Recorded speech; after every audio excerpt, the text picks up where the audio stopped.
নমস্কার বন্ধুরা, পিউপ্রিয়া কিচেনে স্বাগত। এই গরমে তৈরি করে ফেলেছিলাম ডিটক্স ওয়াটার, আর এটা কিন্তু আমি রোজ এই গরমের দিনে খাচ্ছি। আর এটা খাওয়ার জন্য কিন্তু অনেক রকমের উপকারও হচ্ছে। এটা স্কিন গ্লো করবে, জলের পরিমাণ শরীরে যদি কম থাকে সেটাও পূরণ করবে, আর তাছাড়া হজম শক্তিও হবে। তো চলুন কীভাবে এটা তৈরি করা যায় সেটাই দেখে নিই। তো এর জন্য বেশি কিছু জিনিসের প্রয়োজনও পড়ে না। ঘরে থাকা শসা, গাজর, লেবু এইসব দিয়েই কিন্তু ডিটক্স ওয়াটারটা তৈরি হয়ে যায়। আর ছোট থেকে বড় সবাই এটা খেতে পারে, এতে কোনো প্রবলেম নেই। তো চলুন, প্রথমে আমি এখানে একটা শসা নিয়ে নিয়েছি, আর নিয়েছি ছোট ছোট দুটো গাজর। এবার গাজর আর শসাটাকে আমি ভালো করে কেটে নেব। যদি এখানে শসা গাজর না থাকে তাহলে অ্যাপেল দিতে পারেন, বা স্ট্রবেরি অথবা বিট দিয়েও কিন্তু এটা তৈরি করে নেওয়া যায়। তো দেখুন, পাতলা পাতলা করে আমি এখানে শসাগুলো কেটে নিলাম, আর তার সাথে গাজরগুলোও কিন্তু পাতলা পাতলা করে কেটে নিচ্ছি। যতটা পাতলা কাটবেন ততটাই ভালো। তো ঠিক এরকম লম্বা লম্বা করে গাজরগুলোকে কেটে নিলাম। আপনারা চাইলে গোলও কেটে নিতে পারেন।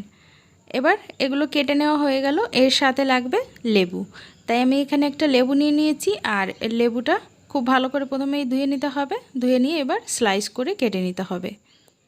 গোল পাতলা পাতলা করে এরকম 3-4 টুকরো লেবু হলেই হয়ে যাবে, বেশি লেবুর প্রয়োজনও পড়ে না। আর ডিটক্স ওয়াটারটা আপনারা যে কোনো ফ্রেশ জল দিয়েই তৈরি করবেন, আর এটা কোনো রকম ছেঁকে খাওয়ার প্রয়োজন নেই। তো চলুন কিভাবে তৈরি করা যায় সেটাই দেখে নিই। সব কিছু আমি কেটে নিয়েছি, এখন শুধু জলটাকে তৈরি করতে হবে। তো এখন আমি একটা নিয়ে নিয়েছি জগ। আপনারা যদি কাচের জিনিসে তৈরি করেন তাহলে খুবই ভালো হয়। তো আমি এখানে 1 লিটারের একটা জগ নিয়ে নিয়েছি, আর তার ভিতরে দিয়ে দিচ্ছি পরিমাণ মতো জল।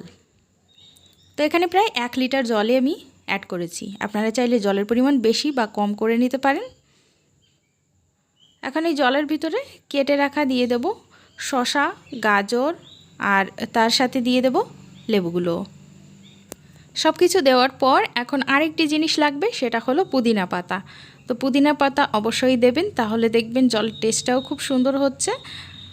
আর এখন আমি পুদিনা পাতা কিছু পরিমাণ ভালো করে ধুয়ে অ্যাড করে দিলাম জলের সঙ্গে। এবার এগুলোকে খুব ভালো করে মিশিয়ে নিতে হবে, আর মিশিয়ে অবশ্যই 3 থেকে 4 ঘন্টা এটাকে রেস্টে রেখে দেবেন। আপনারা যদি ঠান্ডা করে খেতে চান তাহলে 3-4 ঘন্টা নর্মাল ফ্রিজে রেখেও কিন্তু এই জলটা খাওয়া যেতে পারে। দেখুন মেশানো হয়ে গেছে। এখন ঢাকনা লাগিয়ে এটাকে এভাবেই রেখে দেব 3-4 ঘন্টা পর্যন্ত।